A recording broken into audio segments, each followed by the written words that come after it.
नमस्कार, प्रभा साक्षी देख रहे हैं आप। आपके साथ मैं हूं अंकित सिंह। संसद डायरी में आपका स्वागत है। विपक्षी सदस्यों के लगातार विरोध के बीच संसद के दोनों सदनों की कार्यवाही शुक्रवार तक के लिए स्थगित कर दी गई। वाणिज्य एवं उद्योग मंत्री पीयूष गोयल ने अमेरिकी राष्ट्रपति डोनाल्ड ट्रंप द्वारा भारत के साथ टैरिफ और व्यापार पर हाल में ही की गई घोषणा पर दोनों सदनों में स्वतः संज्ञान लेते हुए वक्तव्य दिया। राज्यसभा में उपसभापति हरिवंश ने प्रक्रिया के नियमों का हवाला देते हुए पीयूष गोयल के बयानों पर सवाल उठाने की अनुमति देने से इनकार कर दिया। दोनों सदनों की कार्यवाही को बार बार चलाने की कोशिश जरूर की गई, लेकिन बिहार में जारी मतदाता सूची के विशेष गहन पुनरीक्षण के मुद्दे पर विपक्ष का हंगामा जारी रहा। पीयूष गोयल का बयान। दोनों सदनों में अमेरिका के साथ टैरिफ और व्यापार पर बयान देते हुए पीयूष गोयल ने कहा कि अमेरिका द्वारा भारत पर लगाए गए आयात शुल्क यानी टैरिफ के प्रभाव का आकलन किया जा रहा है तथा राष्ट्रीय हितों को सुरक्षित करने और आगे बढ़ाने के लिए सभी आवश्यक कदम उठाए जाएंगे। गोयल ने यह भी कहा कि मोदी सरकार किसानों, श्रमिकों, उद्यमियों, निर्यातकों, एमएसएमई तथा उद्योग जगत के सभी हितधारकों की रक्षा और संवर्धन को सर्वोच्च महत्व देती है।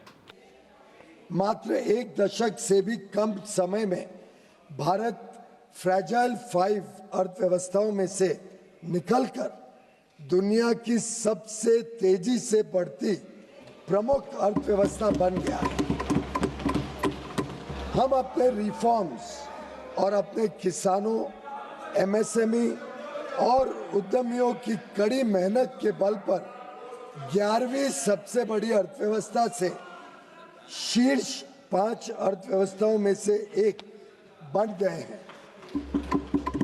यह भी अपेक्षित है कि हम कुछ ही वर्षों में तीसरी सबसे बड़ी अर्थव्यवस्था बन जाएंगे। आज अंतर्राष्ट्रीय संस्थाएं और अर्थशास्त्री भारत को वैश्विक अर्थव्यवस्था में एक ब्राइट स्पॉट के रूप में देखते हैं। भारत वैश्विक विकास में लगभग 16% का योगदान दे रहा है। पिछले दशक में सरकार ने भारत को विश्व की विनिर्माण केंद्र के रूप में बढ़ावा देने के लिए मेक इन इंडिया के अंतर्गत परिवर्तनकारी कदम उठाए हैं। भारत की युवा, कुशल एवं प्रतिभाशाली वर्कफोर्स भारतीय उद्योग की इनोवेशन और प्रतिस्पर्धा की क्षमता को निरंतर मजबूत कर रही है। लोकसभा की कार्यवाही। बिहार में जारी मतदाता सूची के विशेष गहन पुनरीक्षण के मुद्दे पर विपक्ष ने लोकसभा में बृहस्पतिवार को भी हंगामा किया, जिसके कारण सदन की कार्यवाही 2 बार के स्थगन के बाद दिन भर के लिए स्थगित कर दी गई।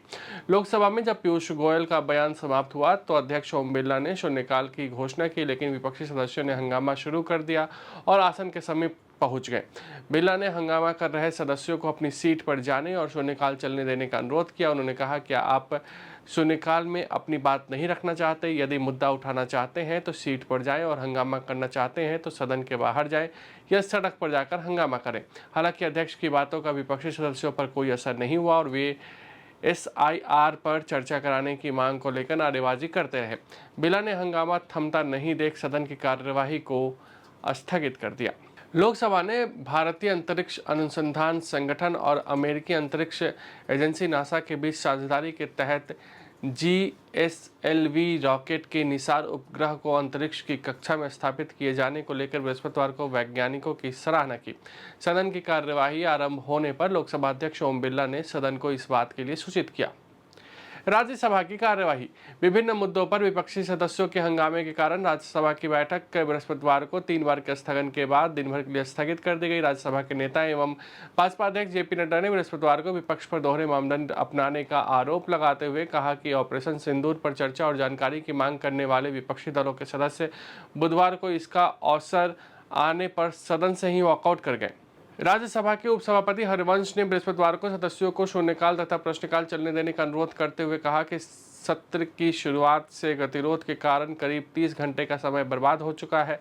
उस सदन की बैठक शुरू होने पर हरिवंश ने कहा कि मौजूदा मानसून सत्र में आज तक के 120 प्रश्न, 20 शून्यकाल उल्लेख और इतनी ही संख्या में विशेष उल्लेख किए जाने थे, लेकिन केवल 11 प्रश्न, 3 शून्यकाल उल्लेख और 17 विशेष उल्लेख ही किए जा सके हैं। उन्होंने कहा कि कुल 30 घंटे और 6 मिनट का समय बर्बाद हुआ है। यह समय सदस्यों का था, सरकारी कामकाज का नहीं। सरकार ने बृहस्पतिवार को बताया कि भारतीय अंतरिक्ष अनुसंधान संगठन द्वारा संचालित युवा वैज्ञानिक कार्यक्रम में देश के सभी राज्यों और केंद्र शासित प्रदेशों के प्रतिभावान छात्र हिस्सा लेते हैं। प्रधानमंत्री कार्यालय में राज्य मंत्री डॉक्टर जितेंद्र सिंह ने राज्यसभा में इस बात की जानकारी दी। सरकार ने बृहस्पतिवार को राज्यसभा में कहा कि देश में पैरा एथलीटों को अन्य खिलाड़ियों के समान सभी आवश्यक सुविधाएं उपलब्ध कराई जा रही है, साथ ही उनकी विशिष्ट आवश्यकताओं का भी ध्यान रखा जा रहा है। खेल एवं युवा मामलों के मंत्री डॉक्टर मनसुख मांडविया ने राज्यसभा को इस बात की जानकारी एक लिखित उत्तर में दी है। अगर आप भी लेना चाहते हैं देश दुनिया की तमाम जानकारी तो आज ही सब्सक्राइब करें हमारे चैनल को। साथ ही नीचे दिए बेल आइकन को जरूर दबाएं ताकि हर अपडेट आप तक पहुंच सके।